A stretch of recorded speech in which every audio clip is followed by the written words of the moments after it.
The Kennedy Memorial Center for the Performing Arts in Washington, D.C. opened in 1971, with the world premiere of a Leonard Bernstein's theater piece. My first personal contact with Mr. Bernstein came on the night of the first annual Kennedy Center Honors in 1978. I spent most of the first part of the program acting as host in the VIP lounge of the Opera House. At intermission, a very illustrious crowd began to pour into the room. As usual, we had background music coming through speakers, and I was unconsciously swaying to its rhythm when I caught Leonard Bernstein's eye. Bernstein was also gently swaying, and he danced across to me, took my hand, and began to twirl me around. Our dance was quite brief and light-hearted, and he was soon circulating to greet friends, but the maestro certainly made a vivid first impression. The following year, the Vienna State Opera employed Bernstein to conduct Fidelio. He delivered superb Beethoven, but during the interlude before the final scene, his terpsichorean talents once again got the better of him. I was sitting quite near the pit, and just prior to the piece's magnificent finale, I was startled to see Bernstein suddenly crouch down, and then launch himself straight up in the air as if shot by a rocket to magnify the drama of his concluding downbeat. When he was not conducting, Bernstein was always smoking. It didn't seem to matter to him where he was, as he normally seemed oblivious to his surroundings anyway.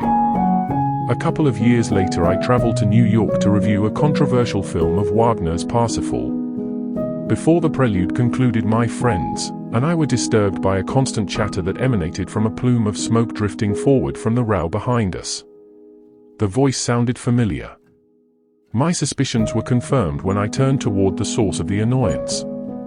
There was Bernstein entertaining a retinue of young people. Clearly, he was oblivious that others might prefer their Wagner with neither his smoke nor commentary. We retreated to a less combustible part of the theater. In the 1950s, Bernstein wrote the one-act opera entitled Trouble in Tahiti.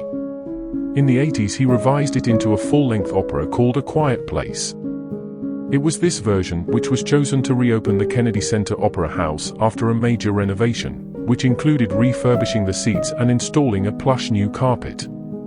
To facilitate his rehearsals, Bernstein ordered a large desktop laid across several rows of seats near the front of the theater. There he sat day after day, chain smoking, and nonchalantly dropping each cigarette and then grinding it into that new carpet. When the preparations were finally over, Bernstein's premiere rapidly approached. A staff member had to carefully cut out a large section of the ruined carpet with a carpenter's knife, and take it to the manufacturer to make an exact match for size and color before returning to glue it back in place.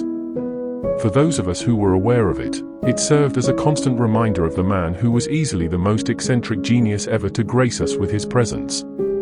Leonard Bernstein passed away on October 14, 1990. His life was devoted to music. Aside from his own compositions, he was one of the great conductors and educators of his era.